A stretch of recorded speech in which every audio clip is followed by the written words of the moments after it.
Inside Blitz Week 12. And we are live with Ron and Ted Sobel from Sports USA Live.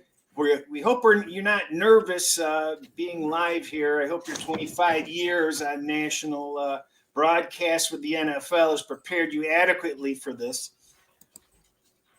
A little nervous, but not too bad. I'm painfully disorganized here. So, Ted, take it away while I try to organize a little bit better here. Yeah, something is definitely wrong if you're painfully disorganized and you throw it to me, okay? There's got to be a better way in this world.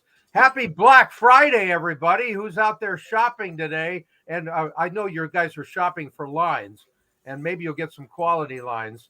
That's bottom line today, right? Hey, we got Cincinnati and Tennessee is our first game coming up on Sports USA Sunday morning, 9:30 a.m. Pacific time. I hear either a dog or Santa, somebody making noise in the background. But anyway, that's our game, 9:30 a.m. Pacific time with Sports USA's a warm-up show. And our guest is Tennessee wide receiver Nick Westbrook Wk, who we will hear from in a couple of minutes. And then followed by the Rams at Kansas City, which at the beginning of the year was a lot more fascinating than it is right now. What can I tell you? Well, we'll deal with that in a few minutes as well. Hey, how about both the Bengals and the Titans coming into this game, 2-game winning streaks? Obviously, there's a little bit of revenge somewhere in there in Tennessee's mind, even though it was a long time ago last year when they lost to Cincinnati before the Bengals found themselves in the Super Bowl. We just learned moments ago that Joe Mixon is definitely out of this game, so he is not a part of this equation. Looks like Jamar Chase is in as far as we know, so that's good news for Cincinnati. By the way, Tennessee's got a bunch of issues on defense. They've got a lot of injury, and that is certainly going to be a factor in this ball game. But it's a home game for Tennessee. We'll see what happens in there. Rob, what are your thoughts on this baby? Well, good morning and afternoon, guys. It's good to be here after a very busy Turkey Day yesterday. So looking at this matchup, Tennessee and Cincinnati, one of the things, Chris, you and I talked about at the beginning of the year is how do we value revenge games? And we talked about early in the year, they mean a lot more, especially playoff revenge games, and standalone playoff revenge games mean a lot. So as I was prepping for this game, I was looking for news and notes to see what would be going on as far as the chatter about the playoff. And I found a lot of talk about Tannehill and his performance, and he had to respond to that with his 3 interceptions. The one thing that makes me think that playoff revenge is at least a little bit of a factor. Now, you would have to combine it with other things. But one of the reasons is because Tennessee has 10 days to focus on this one. They last played on the Thursday. They had an impressive win, like you said, Ted. And now they can set their sights on this game. It doesn't matter that it's not a divisional game. They want to protect their lead in the division, and they want to extract revenge. So I think the focus is going to be there. I have some numbers to share, but before I share those numbers, thoughts on that or anything else, Chris? You know what? It's a unique game for me to process because Tennessee was a buy-on team quietly. They did have the long against the spread winning streak. But people weren't buying into them, and I didn't buy into the Titans all last season. And it's funny because everybody jumped off the Titans bus, and all of a sudden my metrics showed that this was a real team. But as Ted mentioned, they've got some real holes in defense this week that's going to cause them some concern. And the Bengals are getting a little bit healthier, even with Mixon not playing. So my metrics are a lot closer on this game than I thought that they would have been, and I don't have a play on it at this point. Okay. Yeah. How much, by the way, guys, do you think that the line is factoring in those injuries to get the Bengals to, a field goal favorite on the road here? It's down to 2.5 now on the Mixon news. It's kind of funny because I went into this game when I looked at my expectations were that Tennessee would be favored by 1, 2, 2.5. And when I saw that Cincinnati was favored by 1, 1.5, I was like, whoa, that's kind of surprising. And then a bunch of people that I'm in contact with all were wondering, well, why isn't Cincinnati -3? So there's a lot of different perspectives on this game. And I guess this game's going to, sit where it belongs. My power numbers support about a 1-point pick. When the line jumped to 3, I went ahead. I do have a play on this game. I do have a power rating dog play, and those are highly successful over the years. So I had no problem doing that with taking the Tennessee Titans as a home dog with rest, with at least some partial revenge, and also some metric information. You guys, we talked about how Cincinnati's offensive line was so bad last year and how with 3 new starters, nobody drafted, but they did pick up people in free agency, that they would get better. But just like Kansas City a year ago, it would take time.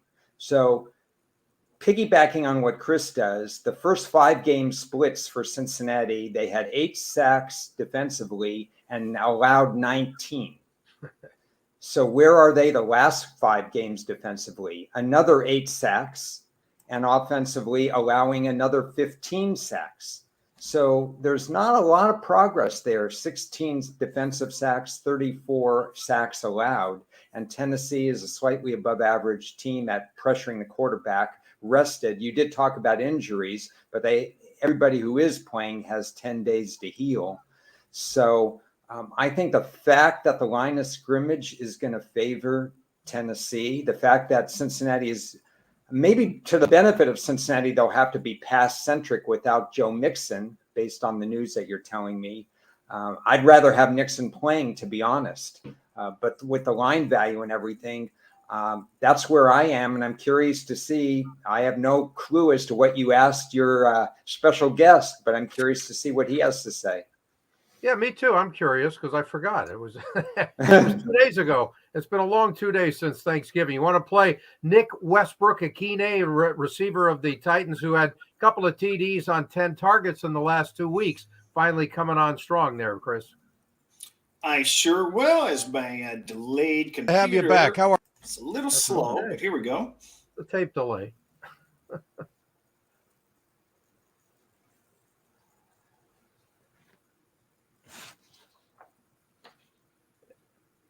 If you're playing it, I don't hear it. How are you, Neither sir? do I. I'm doing There well. it is. How are you? Excellent. About to make some turkey, or gonna have it shipped in? We got Whole Foods make the turkey. We're just taking care Whole of the Foods. Now you're talking. Good move. All right. So, Nick, what stands out most on why your club has won 7 of 8 after that 0-2 start? I feel like it's the culture of the team. It's probably the biggest reason why. Not getting too down, just focusing on a week-by-week basis of what we got to do to try to win games, and letting ourselves just stack the wins by taking that week-by-week approach. How about Tannehill's play? He's won 6 straight starts, and he really looked good at your win at Green Bay. Yeah, I loved watching it. I loved being on the receiving end of some of those too. It's been great having him back, leading the offense, and obviously you've seen what we've been able to do with him at the helm. How big was that win to keep things going, and specifically in such a hostile environment? Yeah, that was an awesome win.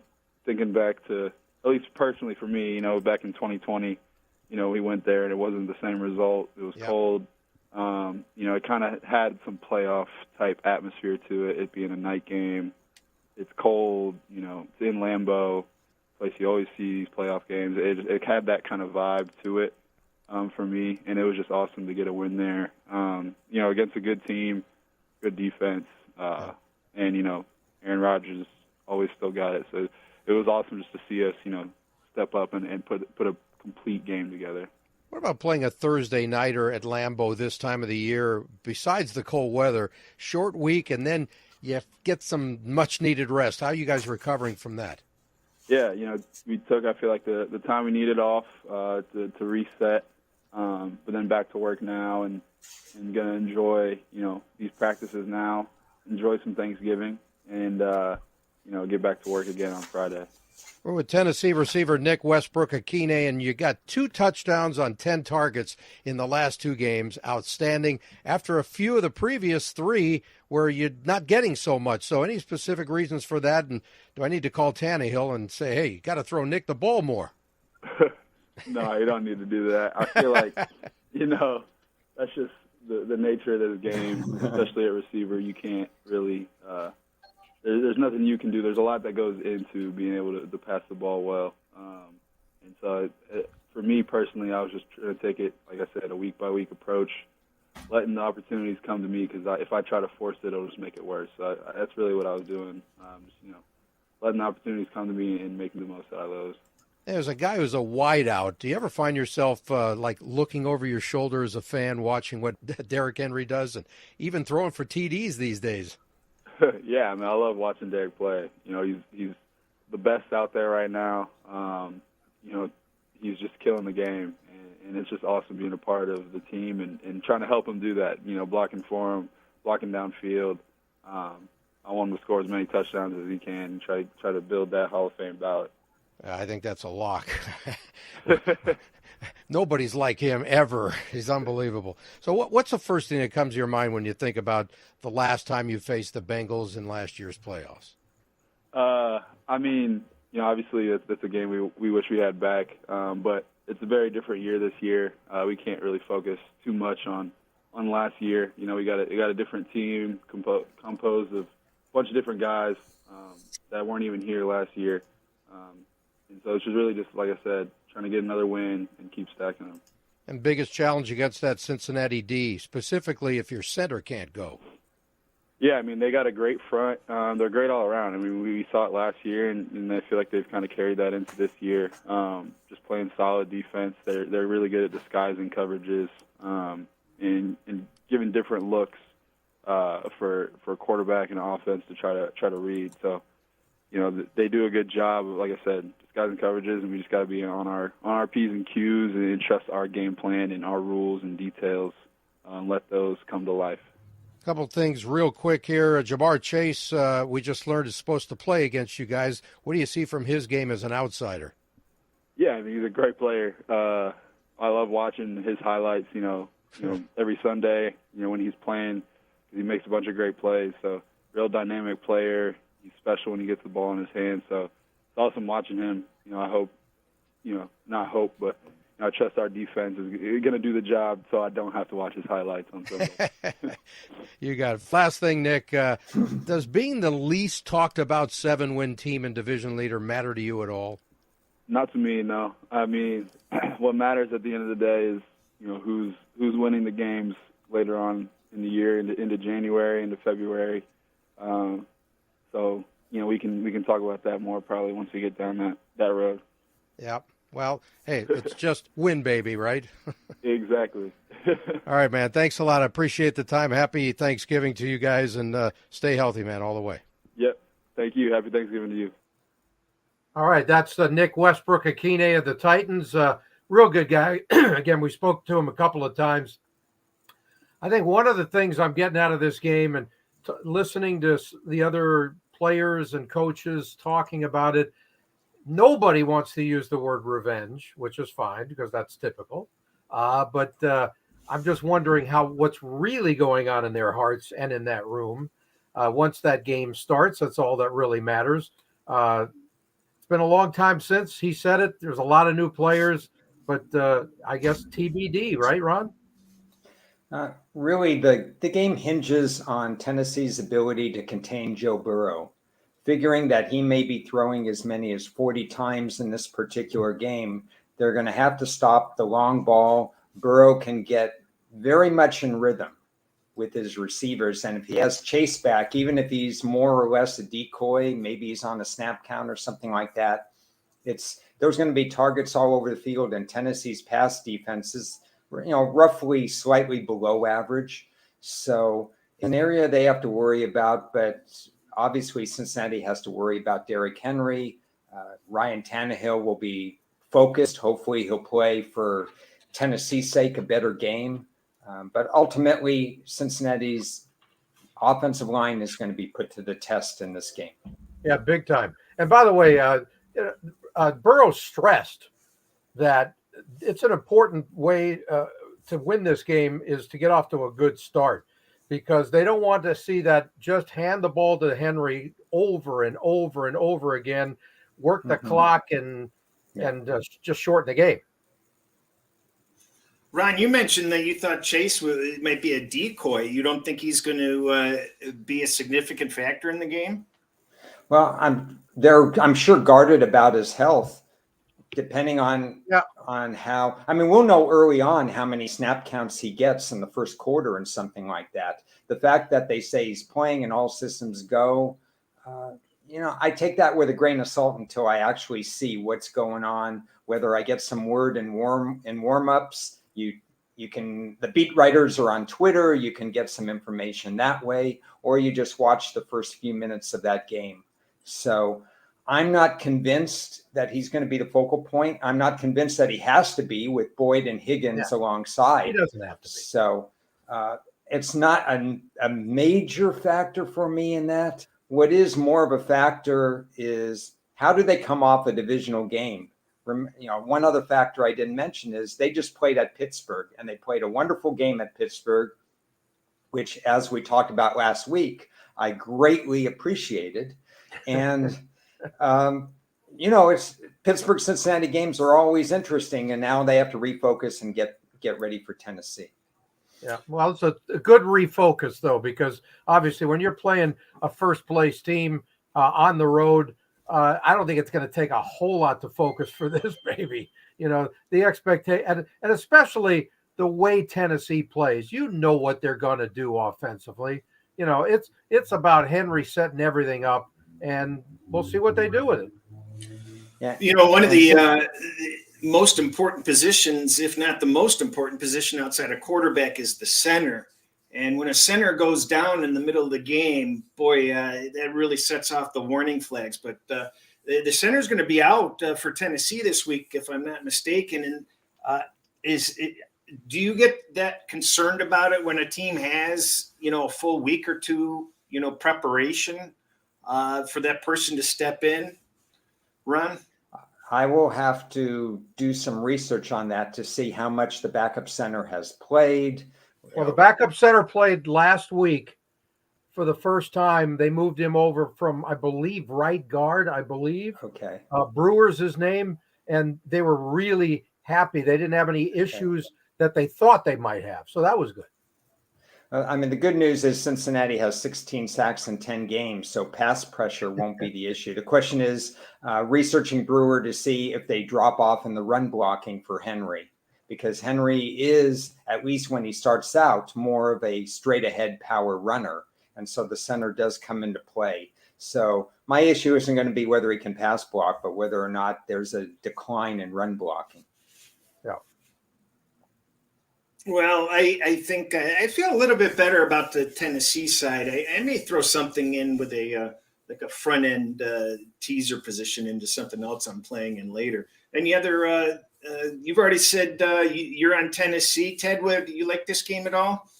Well, it's like I said before, it's Black Friday. Everybody looking for value, and you got it with Tennessee, baby. What can I tell you? Yeah. Okay. Small play, though, right? Hopefully. I think it's the right side considering the line, and we know there are no locks in football, so we'll see. Really? I thought there were.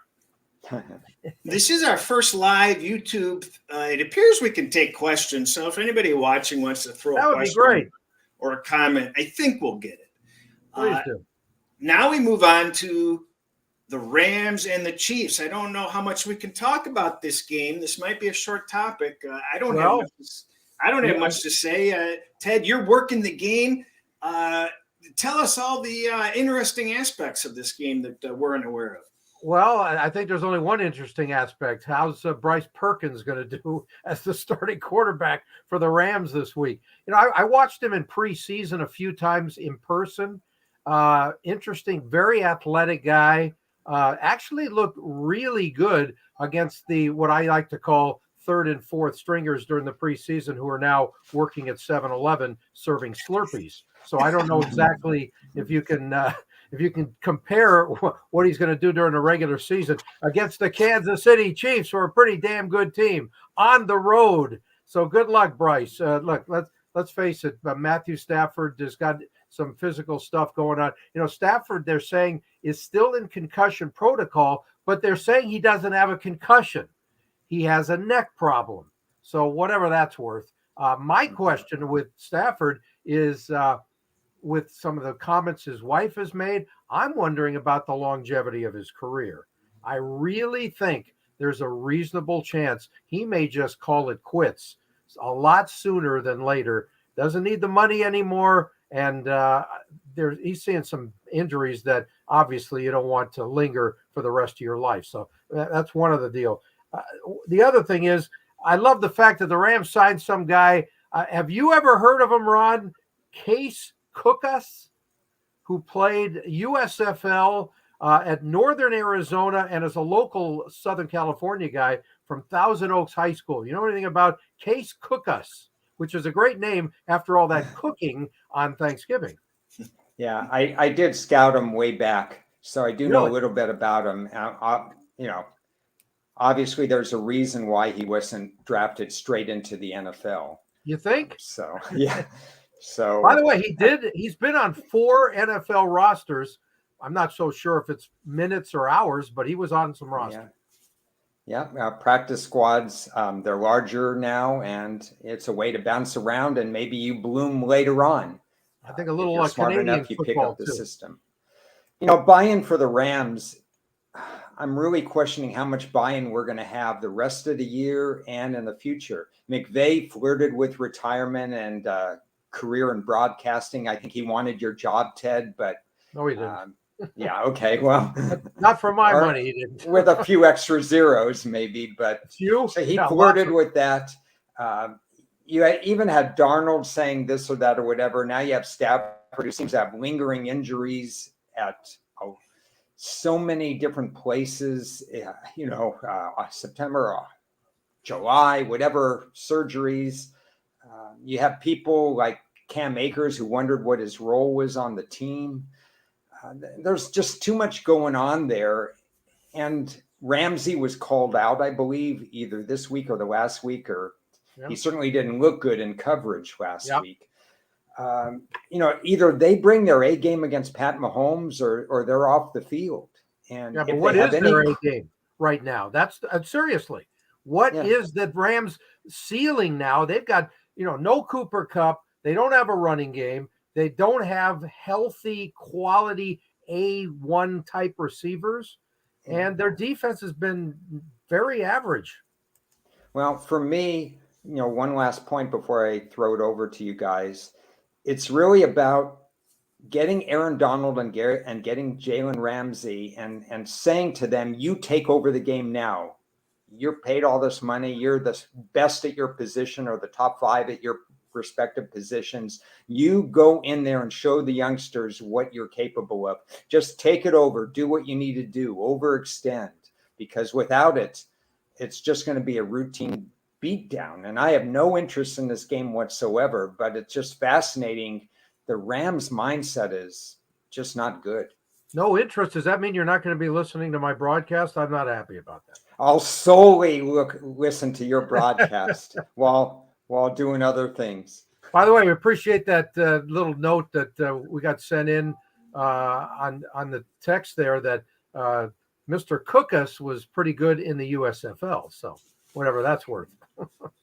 Well, this is a valuable lesson in having restraint of betting a game, as far as I'm concerned. I kind of agree with you, Ron. We talked about it. I think before the last 2 seasons that Stafford was not going to be durable, and you can just about expect he's going to miss, a handful of games. Rumor is he's not going to come back this season. I don't know why they would bring him back at this point. Makes no sense. And then, as you intimated, the wife isn't happy. He has the health issues. This team may be a lot closer to a rebuild than we realize the way things are going. And who would have thought that when they traded Goff that Goff would have pretty darn similar, if not better, stats than Stafford. And the Rams draft pick that they gave up is actually better than the Lions' current draft pick. The Rams would be a top 5 draft pick, which the Lions own. And, it's a upside down world at this point. Well, I mean, how many times do we have to mention that the Rams mortgaged their future for the Lombardi? They got it, and congratulations, and that's what you did it for. So now the question is, okay, so what are you going to do the next few years? We'll see. Who knows? This is going to be a real test for their GM to find out what kind of magic he can pull out of his hat.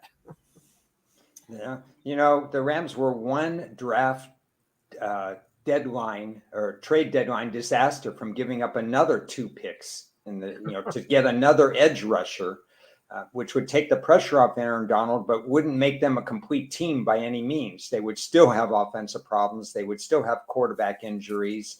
There's still uncertainty at linebacker and DB. They almost mortgaged their future again. Yeah, but by the way, the one number that stands out to me for the entire season, even though it's only part of the equation, Stafford threw 41 touchdowns last year, and he's thrown 10 this year with 8 interceptions. Ball game. It's over, baby. What can I tell you? I think that's it for that game. I don't want to talk about that game anymore. Is there any other games that stand out to either of you two for this upcoming Sunday?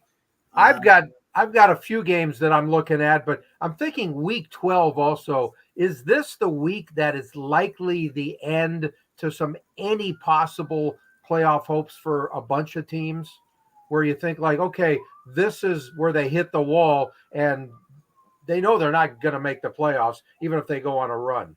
I'm just thinking like the Chicago Bears, for example.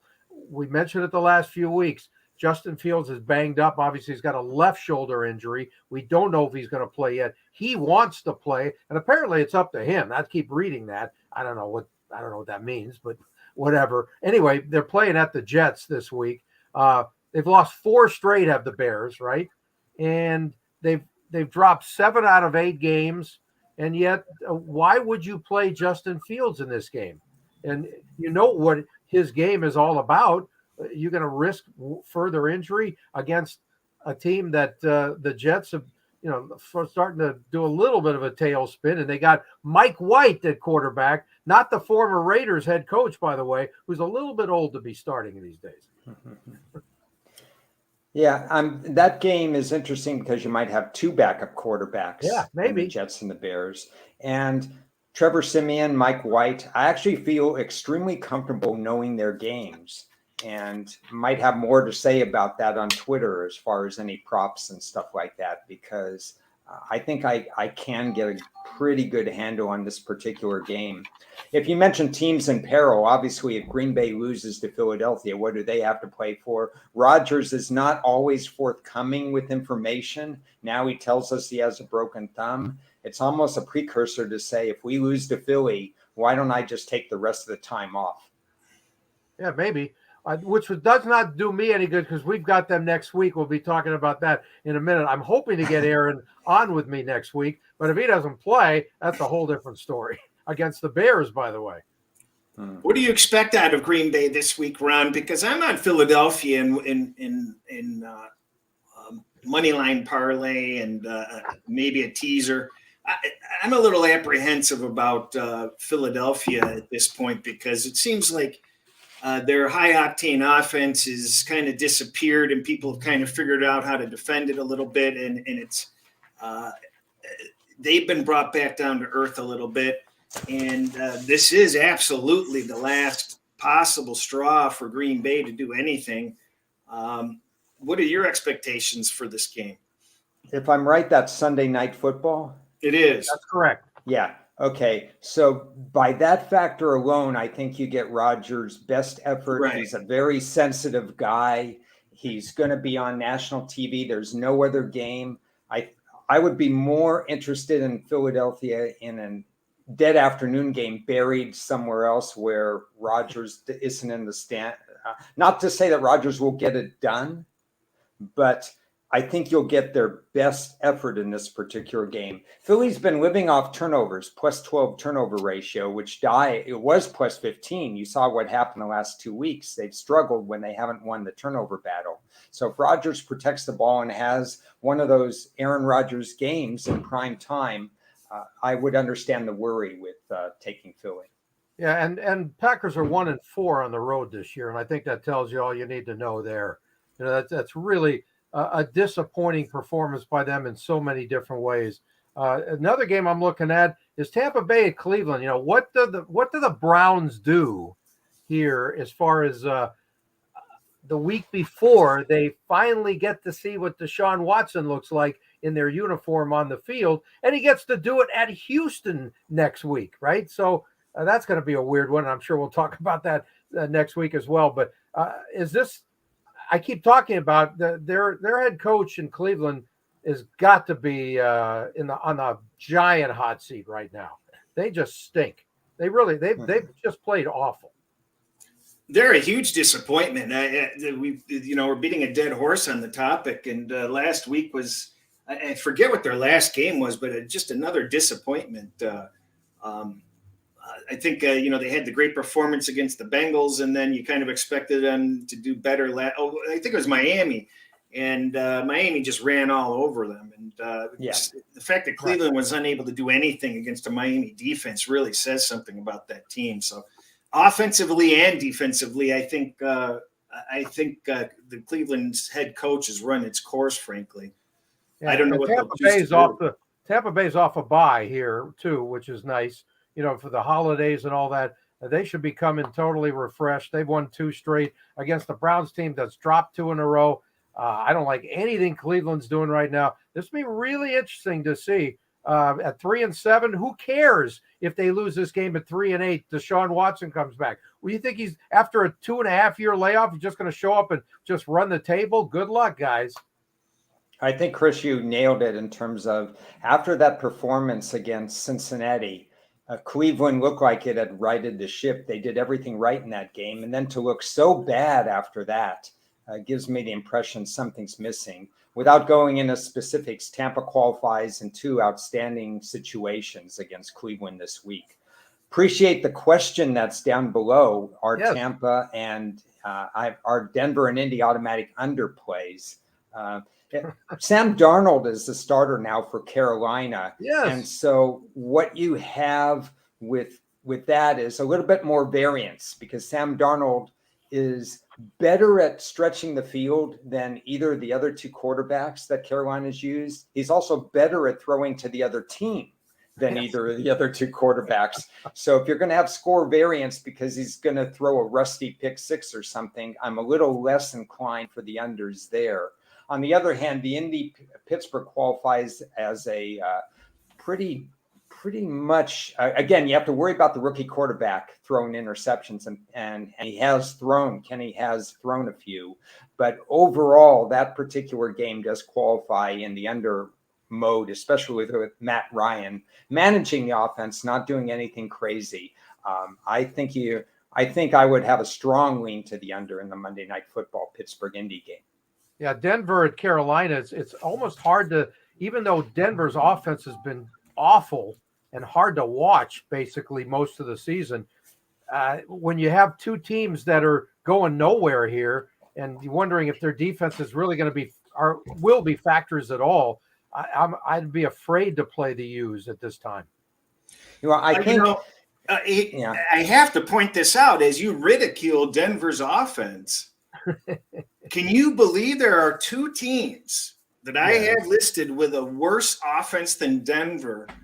Really? And what are the chances that they are playing against each other on Monday night? Pittsburgh and Indianapolis both 32-31, and Denver's number 30. Yeah, it's if I'm a coach of Denver, well, first of all, I'd get my resume ready because you're not going to be there long. Believe me, it's ready. There's no reason for you to go vanilla on offense. You got to pull out all the stops. You got to find out what your team is. You got to do something different. And I don't know if they have the coaching wherewithal to do something like that. Well, you got the brilliant offensive mind, though, of Jeff Saturday. So that's all that matters for Indy. Run the ball, yeah. Denver's stuck on 16, so if you think Carolina's going to score less than 20, maybe you have something. Whatever. I'd like to bring up some side topics. Yeah. I've had a lot of people DM me discussing losing streaks and how you cope with losing streaks. And I'll lead off, basically how I've answered. And that is, it depends on what your process is. If you're just betting stuff and you're arbitrarily getting picks and deciding what you want to play and such, well, then, yeah, you have to retool and take a break and reevaluate what you're doing. If you have something that you've been doing and it's, proven to do well, or at least acceptable, obviously you're always going to take a look and evaluate whether you want to tinker with it. But you have to trust your process if it's a good process. And if you're familiar with your process, I think you kind of get some warning signs because you know your system so well when things kind of are out of array because of variance or because there's something wrong with your process. So that's something you need to evaluate as far as I'm concerned. And the only other thing I would say about it is it's dangerous to be altering your bet size too much going into winning or losing streaks, because there's nothing worse than, bumping up your plays too much when things are going well and putting yourself in a position of, on a downturn, giving back units at a higher rate than you earn them. And on the other side, you don't want to lower your bets too much if your process is good and gain units back that you lost at a lower rate, if that makes any sense. You want to kind of keep your betting as level as possible unless you know for sure something is off kilter. Well, Chris, the word chase has been one of the key words for this week with Jamar Chase. Yeah. And isn't that just chasing when you are trying to, throw a little extra because things are not going? I mean, Ron and I have talked about this for decades. Especially the old days when it's like, okay, we still got a Sunday. Well, in the old days, just a Monday nighter. You can always make the comeback on a Monday night. No. It doesn't work that way. That's desperation. That does you no good. Isn't that just pretty much chasing if you're adjusting your numbers, how much you're going to play? If it's going to be different than what you usually do, I don't know. It makes no sense to me. Yeah, and the first thing I would do if there was a losing streak would be to take a step back. Yeah, exactly. I've said this. So I'll finish my work on a Sunday night or a Monday night instead of, the time before. I'll just take a look back. And I want to look back to see why I lost certain games. Much like Chris said, was there variance? Did I make a mistake in a figure? Did I do something wrong with my power ratings? What did I do? Was there a human error involved in that? Other than that, since I have 3 and 5 year rolling data for all my stats, I have conference data, I have divisional data, I have my team sheets that tells me when I bet on a team or not on a team. And if I have lost 5 in a row on a team, which hopefully I'll never do, maybe I'm misreading that team and stuff like that. So I'm looking at all that stuff. But a bet is a bet. If it qualified in a tier 2 or a tier 3 level, the next week, that same kind of metrics that I would use would still qualify it in a tier 2 or a tier 3 level. So I'm not going to be changing any of that. There is a chance that I will lower my bet in a particular conference or a particular situation by a few dollars here or there if the week's not going well, or if something's whatever, I might lower it just a little, because I'm a very anti-chase kind of guy. I'm just very disciplined, and it's probably my biggest strength as far as the discipline factor. And if people do not have discipline, this is a tough business to get into. You're anti-chase. I would hope everybody would be anti-chase, because there's no positives out of that. You're asking to dig a bigger hole. That's the way I look at it. Yeah, I think you kind of misunderstood where I was kind of going with that. Absolutely, you're 100% right, Ted. If you're on a losing streak, the very last thing you're going to do is try to get it back by increasing your wager. What I was referring to is sometimes people on a losing streak will lower their wagers too much, and then they start winning, and then they're gaining it back at a smaller level or a lower level. And the inverse is true also, where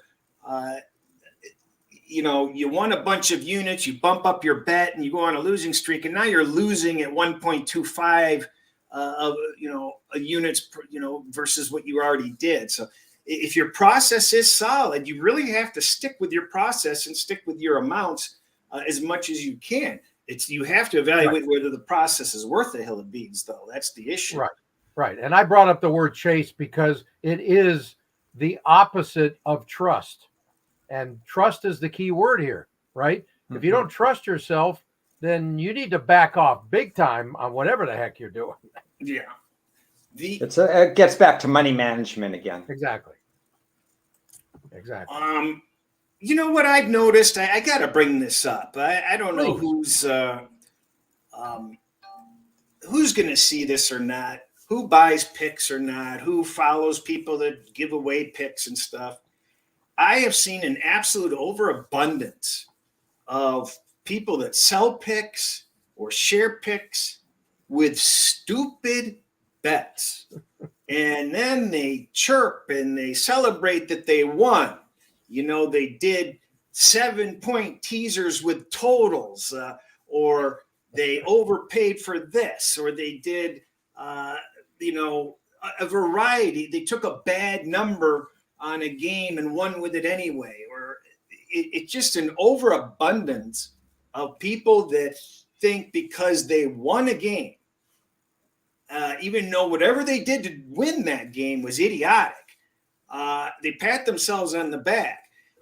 As people follow what other people do, whether you pay for picks or you follow other people's picks, you have to evaluate closely what these people are doing and if it makes sense. If somebody never gets the best of the number, or is teasing stupid numbers or totals, or just a variety of different things that are unadvisable, you have to take notice of this stuff. Just because you win doesn't mean you're a winner. And I've just been laughing at a lot of the stuff I've been seeing, where people are all happy because they won, and they took a horrible number because they don't understand anything about the market. So or they wanted to get a pick out early so they could sell it all week long, when anybody with a brain knew that the line was going to move up to here and give your customers a better number. And then people are so desperate for plays, they tease anything under the sun, or, unusual bets, or they over bet props versus what a regular spread would be, and just a variety of different things. That's my little mini rant. My point is, pay attention to how people win. Just because somebody won a few games, how did they do it? Did they do it by luck? Did they use bad numbers and just get lucky? Was the variance in their favor?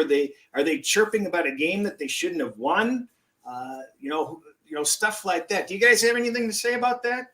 Well, I have a quick thing to say. If that's your mini rant, I want to hear your maxi rant.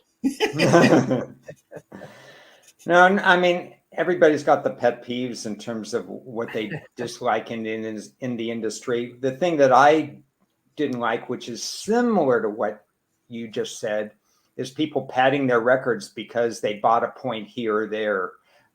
And if you pad your record, but you're paying minus 130, then your record better be higher than somebody else's, because you have to hit a higher percentage just to break even when you do that.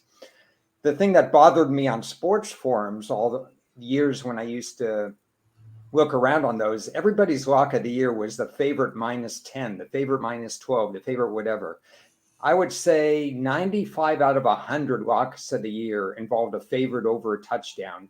Very few people use their best bet as an underdog.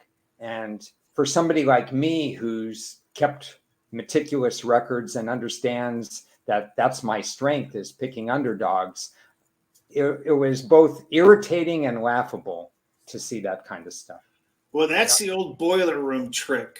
That was the strategy that these companies have always used, because they know that if they give out, big, favorites as their lock of the week or their game of the year and such, well, they're likely going to win the game and just fall short, worst case scenario. And it'll be, shucks, we just missed it. So that's one of those little hidden techniques that they have to kind of get a consumer to feel like they, got a little bit more value out of the selection. And because if they do give out an underdog, oftentimes underdogs can really look bad. So not only did they lose the game outright, but then they lost them by a lot. So that's what they're trying to avoid in those situations. And that's why they do it like that. Yeah. Anything else on this week's games at all? I had one other game that I want to get your thoughts on, and that was Arizona hosting the Chargers. I don't know. I don't think Mike Williams knows exactly what's going on as far as his injury is concerned. He's got an ankle thing, and maybe he'll play, maybe he won't. But I guess Kyler Murray's been practicing and will be in this ball game. I just don't know what the future is for Arizona. They're 1-5 at home. Their head coach looks like he's leaning towards he's heading out the door. And the Chargers are just inconsistent. They've lost 2 in a row, and they find ways to lose. I think they're done. I think they're dead as disco, and I don't know what they're going to do with Cliff, because they just signed him to a new contract. But that's the problem. You got a cheap owner, and he's probably not going to want to pay him. But this might be the time to just rip up the contract and say, "I screwed up, boys. Let's get another guy." I think they'd be better off getting rid of Murray. I think Murray's signing was a big mistake. I think he's not a leader in the clubhouse. They overpaid him. He can't stay healthy. He's too short. And I think they're going to not be happy with that contract. Well, maybe you could trade him for a couple of video games. Apparently that's what he loves. That's true. We have a question from the comments about the World Cup. I'll let you guys answer first. Do you guys give a World Cup? Do you guys give not Cooper Cup? Or not the cup that I wear when I play football either? No. Do you guys care about the World Cup? It's enjoyable, but I don't spend much time on it. I didn't grow up with soccer. When I did attend the World Cup here in LA a couple of decades back, and it was fantastic, but I don't get caught up into it. Obviously, if U.S. gets on some kind of a roll, it'll keep the interest up. That's the way I look at it. We have friends. We have friends that follow the World Cup diligently. I do not. My biggest disappointment is that my daughter's not here, because she would read the name and she would be able to tell you exactly, who made this comment, but without the dots on the bottom of the letters there, I'm sorry, I don't know your name, but thanks for the question. Now, this is a true story, okay? Yes. I used to live in Brazil for a couple of years when I was in middle school. Okay. And I was down there in 1978 when the World Cup was in Argentina. And we were in school, and to my glee, class stopped, TVs came out, and we watched the World Cup when Brazil played in school. There was no teaching. It's all about soccer. When a goal was scored, it sounded like the 4th of July. When Brazil got knocked out, there were suicide issues. There were people just couldn't take it. It's crucially important to a lot of people around the world. Yes, it is.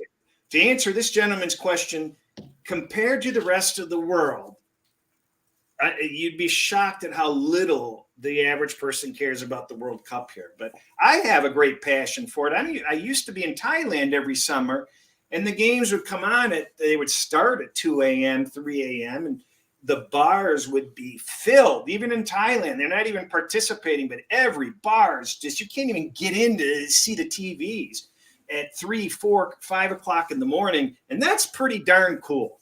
And that's a lot of fun. Now, I'm a Brazil. It's an event more than it is anything.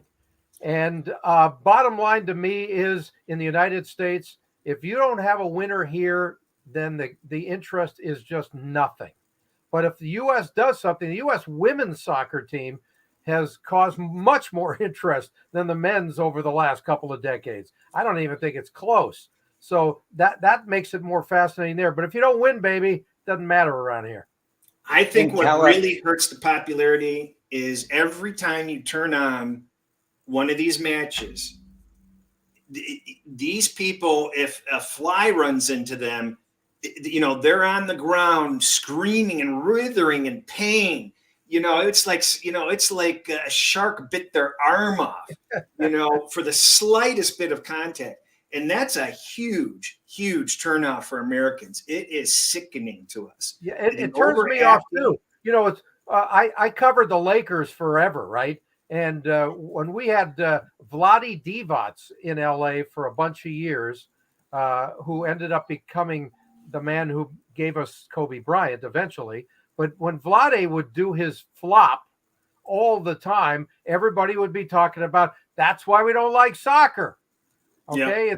It's phony. It's an acting job to try and get some call your way, and it looks really, really bad. It didn't even go well in Hollywood, the bad acting. So what can I tell you?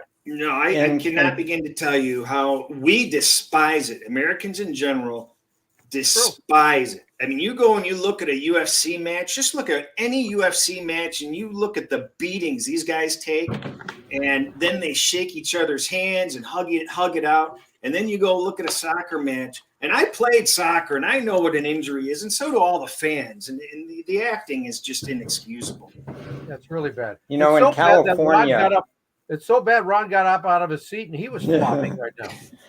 In California, to California's credit, soccer does get some play. You get a lot of bars and restaurants that they do play the soccer matches, and there is interest. Yeah, I have one other game that I'm intrigued about. I'm curious about Jacksonville, how Lawrence develops after having 2 weeks with his head coach, who's a quarterback whisperer kind of person. Whether they start turning the corner a little bit offensively. I'm going to be watching that for Jacksonville. How about this question here? Double-digit dogs. Any of them going to cover this weekend, guys? Yes. Who? The New York Giants. The Houston Texans will cover. The Houston Texans, really? Yeah.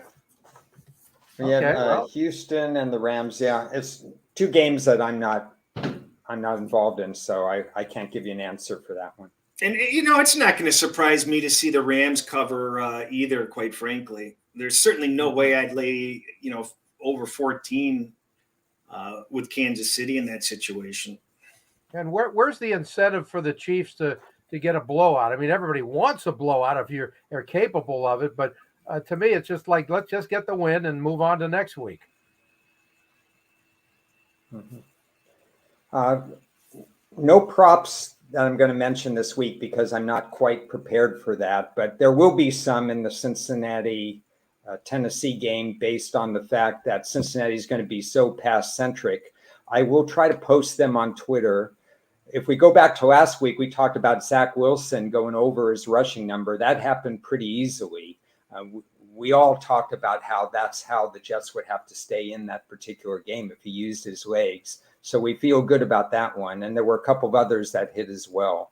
So the props will wait, but I will post some for the Cincinnati-Tennessee game. Yeah, there probably should be some good ones for that game too, I would think. I am getting back to what you brought up. I'm very interested to see what the Jags do. Unfortunately, I've got, as I go through every single one of my accounts and see Baltimore Ravens division futures in there, I can't really root for the Jags in this game. I really need Baltimore to win, but it's not going to surprise me if the Jags win this game, frankly. And I have a feeling that Jackson's hurt more than he's letting on. It's just there's something strange that we don't know about going on with Jackson. He misses these days, and they don't give proper explanations, or they give vague explanations. Illness or personal day, and it's just too frequent. And it's like the worst kept secret. It seems like there's something else going on with the guy. You picked up on any of that, Ron or Ted? Yeah, well, you know what? I think that's sort of the case with running quarterbacks on a regular basis, because they're going to have nagging injuries all the time that are just going to linger through the whole season, and they're not going to always want to talk about it. Sort of like hockey, lower or upper body injury kind of stuff. They don't want to get specific, and I sort of get that. His number of rush attempts hasn't really varied, so he's still running the ball. Yeah. It's going to be interesting because I think Baltimore, they added Roquan Smith, and so they're going to get better defensively. I think Jacksonville is going to play more fundamentally sound football moving forward. I find it an intriguing matchup. I'm really curious whether or not we're going to see some positive things from Jacksonville that they can build upon for next year. Well, this is the all-important coming out of the bye week, first-year head coach trying to make the adjustments. They should definitely bring more to the table. And Trevor Lawrence has been such a disappointment. He's got to wake up and come out of the haze that he's been in, as far as I'm concerned. Yeah, very inconsistent, no doubt. But I think their O-line has to really improve as well. Over the long haul, there's no. We've got Doug Peterson, who's already a proven coach. The guy's got a Super Bowl ring, so it's not like he doesn't know what the hell he's doing out there. And now it's just a matter of, okay, what is the GM going to do to build this team for the long haul? And they need to show something this next year from the draft, and maybe a couple of free agent signings if anybody wants to sign there.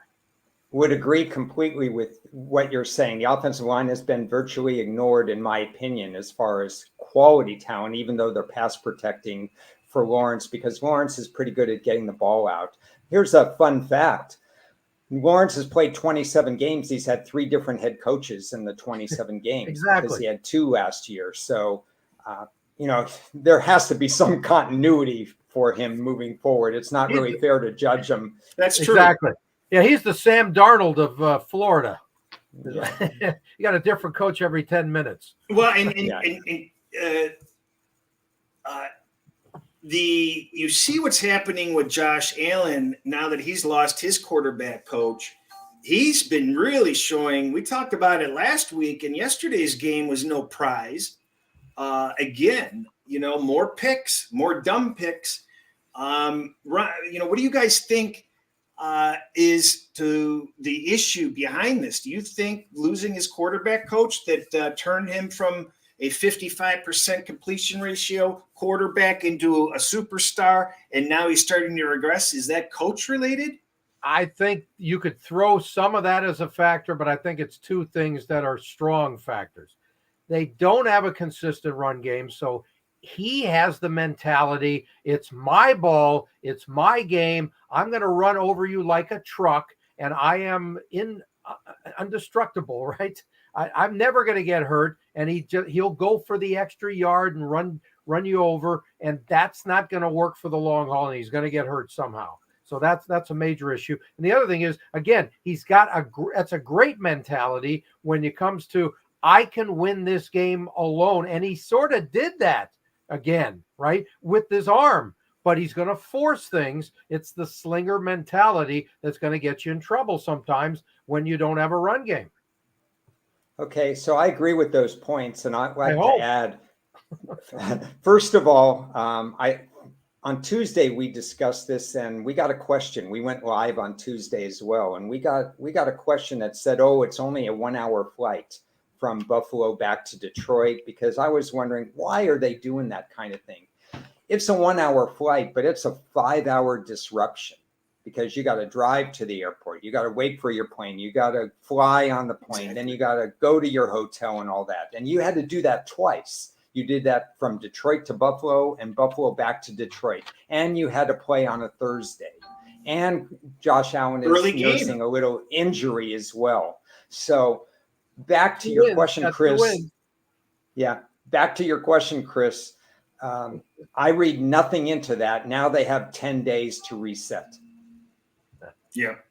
Again, bottom line is you got 2 wins. That's all that matters, right? They don't care how they got them. Xavier 82 wants to know sacks over for the Titans again. Well, it depends what they set. They had some really good sack props yesterday that really worked. Sacks over for the Titans. I mean, you're looking at probably 3 or more. I don't know if you can get individual sack totals from all books on games that aren't on Sunday night and Monday night. But if you're able to get an individual sack total that's 2.5, yeah, sacks over for the Titans makes sense because since he figures to throw the ball 40 times. Well, they're not going to have that. That can't be 2.5, can it? I've seen games like this. There was a 2.5, for example, in the Buffalo game yesterday. But not for. And I think there was one other one. The Bengals, the number always is higher, isn't it? Yeah, but you get like 2.5 minus 140, 2.5. They're afraid to make it 3 because it's a whole number. And then you have to go when 4 gets involved and so on. So you will see half numbers more than whole numbers. Now, I got a question for both of you guys from a mindset standpoint. This time of the year, week 12, you got all your future plays, your over-under totals, right? And now you start to think about that more in your head while you're looking for other plays thinking. And Chris, you brought one up earlier. Like, oh, wait a minute, I got this overplay I'm looking, but I don't like them this week and all that kind of. How much does that get into your head? And you have to get the vacuum cleaner out and make sure it doesn't affect anything you do from here on. Well, you want to go first, or I'm going to go first on this one. For me, it's a nothing burger. I think for 99% of everybody else, it's a big problem, and that's why I kind of warn people. This is a business for me. This is what I do to make, a living. And, I don't know how to really get it across clearly, but at some point when you've been doing this long enough, these are all just numbers and results. Here's an example. I can very easily bet a lot of money on Ohio State, let's just say, against Michigan, but I will damn well be rooting for Michigan. And I don't know whether people can understand that I'm able to compartmentalize it like that, but I am. And the reason is because sometimes you just have different bets with different systems, and you compartmentalize those, and you go with all of those because the bulk of it, or in the entire entity of it, will be profitable for you over time. So you kind of become numb to it and kind of ignore it, and it's math and it's numbers. But for the typical person, that's one of the reasons why I suggest not having futures and stuff, because for people that don't have reasons to compartmentalize wagers, trust me, it's always going to be in the back of your mind, affecting your subconscious. Yeah. Okay, well, I go 2 ways on this. First of all, this has been an incredibly stressful week because of all the college futures that are coming in, and protection parlays and different things and different scenarios, because I had 43 college futures going, which is actually fewer than usual. So the last 2 weeks of the college season are very important to me to manage this. And I've had to manage a number of different scenarios on a very short week with the Thanksgiving Day holiday. And that's why this week has been crazy. But in the NFL, one of the interesting factors, and Chris and I have talked about it from time to time, is that it's not just the futures that you have at the beginning of the year, but now we're starting to do in-season futures, adding to Tampa, adding to the Rams, doing this, doing that. And it's made it fascinating, and it's actually been very profitable so far. But as far as week 12 and what my NFL season wins are, overs and unders, I'm aware of them because I bet them, but they have nothing to do with my wagers until we get to week 17 and 18. I don't even consider it one bit. Right. And I think I like to call it the discipline wall. You should have a wall up in your head that just says, hey, you can't jump over that wall, and it doesn't affect anything you do for the rest of the year, except for maybe like the last week or two, trying to maneuver to make sure you take care of your own money management, right? I actually forget about a lot of the ones that I did. I mean, I don't. I ignore them. I seriously, I went through today and I'm writing down all my college ones, which is a little late. And I had no idea. I have like 13, 14 team futures. If you would have asked me, I would have said, I think I got like 5. You talk to me too much. That's why I got in your head. But again, you know what? This again is not as much for you guys as it is, I think, the average player out there to really be able to get the discipline wall up and say, I got to do what I got to do. If I trust my process, I'm going to keep making my plays. Has nothing to do with what I did 10 weeks ago. Nothing. Very important. I think you take a look at what you have in the bank the last week or two to see if there are situations where you want to hedge or you can get a middle. And that's when you pull them out of the bank again. And that's when you start to actually, you will alter your plays potentially. You may decide, well, okay, I want to bet this game, but I'm going to bet more because I've got the other side in a future.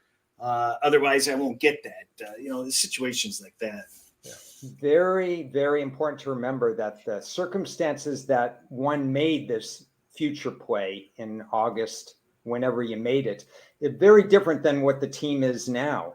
So whether you made a great bet, a bad bet, or whatever, you're operating on completely different sets of data when you're trying to determine what side you like in a week 8 game, a week 7 game, or whatever. The futures have nothing to do with it. The data set that was used to make those over and unders is long past. Now, speaking of futures, next week, we got Green Bay at Chicago and Kansas City at Cincinnati. The latter game is really fascinating to me. Obviously, if the Packers lose this week, whether Aaron Rodgers plays or not, I'm going to try and get Aaron Rodgers for obviously my pregame show, and then we'll play it on this show as well. That's a big TBD. I will contact the Packers later today and get the ball rolling on that. But otherwise, interesting games. Bears and Packers. It's always interesting whether or not they're 3-7 or 10-2. Yeah, I'd like you to basically inquire a little deeper of like where he really went when he was on his hallucinogens. Yeah, good luck with that one. I'm not Joe Rogan, okay? I don't know if I'll be able to go into that. I only got about 4 or 5 minutes with him if we get him. So we'll see what happens.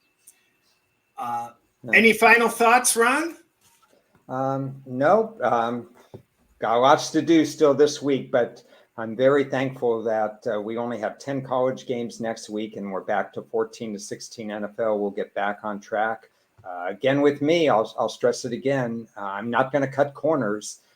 Whatever I do on a game is going to be the same process that I use week after week. And if I can't get to it, I skip it. And that would be my last parting words of advice. Follow me on Twitter, and you'll see some prop bets for this week. And of course, I have a book to sell, but Chris doesn't care, so it doesn't matter. No, hey, you know what? Bottom line, again, stressing, Black Friday, value. Find value plays this weekend, everybody. Right? Hey, look, my book on Amazon. There it is. Thank you. Touching Greatness. Hope you check it out, folks. Good football chapter in there. There he is. Aaron who? Yeah, there you go. He was not hallucinating that day, by the way. Now what are you doing? John Robinson. Anyway, thank everybody for joining us. We get to the comments when we can. It's really tough to keep up with everything that we do. But we'll be back. Ron and I will be back next Tuesday to complain about what happened this week. Just kidding. We're looking ahead. We're positive people. And Ted will be doing radio all weekend long. And we appreciate everybody that joined us. Don't like or subscribe us unless you've got the time. So we'll see you guys soon. Later.